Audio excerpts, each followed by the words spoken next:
Hi hello good morning friends. Today వచ్చి mutton biryani చూసారు కదండి. ముందుగాను మనం పెద్దది డబరా ఒకటి పెట్టేసుకున్నాం, ఎందుకంటే మా ఇంట్లో 8 మంది కాబట్టి డబరా పెట్టేసుకొని అది హీట్ ఎక్కిన తర్వాత ఓ 3 స్పూన్స్ ఆయిల్ చూసారు కదండి. ఇప్పుడు మామూలుగా మటన్ బిర్యానీ అనుకున్నాం కాబట్టి దాంట్లోకి బాదం పప్పు, జీడిపప్పు, పచ్చి కొబ్బరి, గసగసాలు మొత్తం కలిపి మిక్సీ పట్టేసుకుందాం.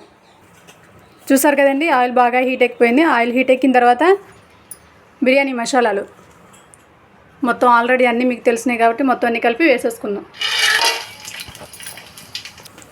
చూసారు కదండి, బాగా ఫ్రై అయిపోయినాయి. అలాగే ఆనియన్స్ కూడా వేసేసుకుందాం. పెద్ద సైజు ఆనియన్స్ 2 తరుక్కున్న ఆనియన్స్ వేసేసుకుందాం.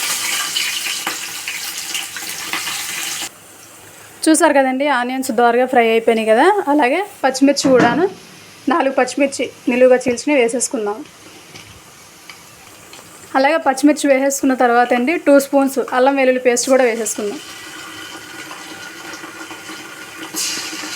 చూసారు కదండి, అల్లం వెల్లుల్లి పేస్ట్ వేసి ఒకసారి తిప్పుకుందాం కదండి. తిప్పుకున్న తర్వాత అలాగే ముందుగానే మనం మటన్ మ్యాగ్నేట్ చేసి పెట్టేసుకున్నామండి. ఆ మ్యాగ్నేట్ చేసుకుని పెట్టుకున్న మటన్ కూడా ఇందులో వేసేసుకుందాం.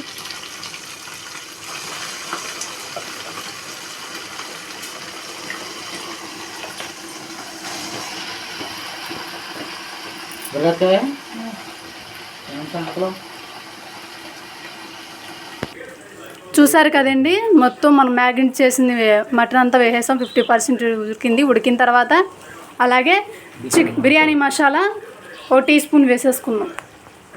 చూసారు కదండి, బిర్యానీ మసాలా 2 స్పూన్ వేసేసిన తర్వాత ఒకసారి తిప్పుకున్న తర్వాత అలాగే ఇప్పుడు ముందుగా మీకు ఆల్రెడీ చూపించాను కదా, మనం కొబ్బరి, జీడిపప్పు, బాదం పప్పు, గసగసాలు అవి మిక్సీ పట్టేసుకున్నాం కదండి. దీంట్లో వేసేసుకుందాం. ఇప్పుడు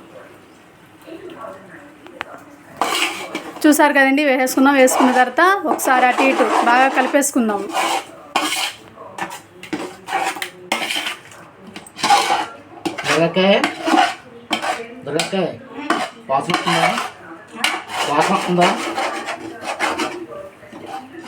ప్లేట్ ఇచ్చిన వాసన వస్తుంది. అందుకే గవ్వ వచ్చి అక్కడ వాసన వస్తుంది.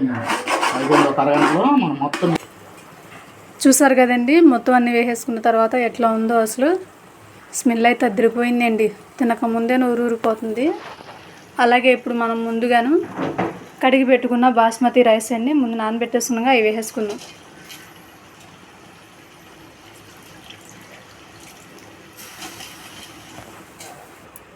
చూసారు కదండి, రైస్ వేసేసుకున్నాం. రైస్ వేసేసుకున్నాక అలాగే పుదీనా వేసేసుకున్నామండి. పుదీనా ఎంత కాదు, 1 కప్పు. కొత్తిమీర కూడా 1 కప్పు వేసేసుకున్నామండి.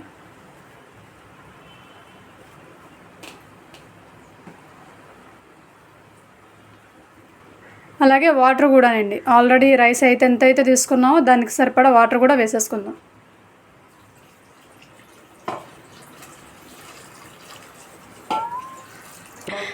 అలాగే రుచికి సరిపడా సాల్ట్ అండి. ఆల్రెడీ మనం మ్యాగ్నేట్ చేసిన కర్రీలో వేసుకుంటాం కాబట్టి దీంట్లో కూడా మీ టేస్ట్కి తగ్గట్టు వేసేసుకోండి. టేస్ట్ చూసి సాల్ట్ వేసేసుకున్నాం కదండి. సాల్ట్ వేసేసుకున్న తర్వాత ఒకసారి తిప్పి ఓ 15 మినిట్స్ మూత పెట్టి ఉడకనిద్దాం.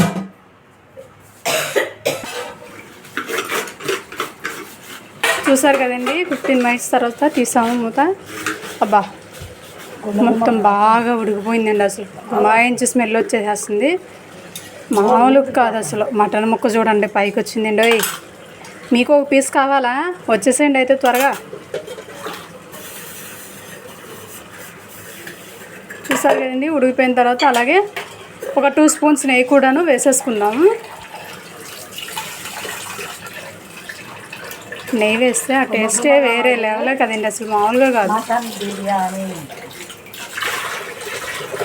Super super.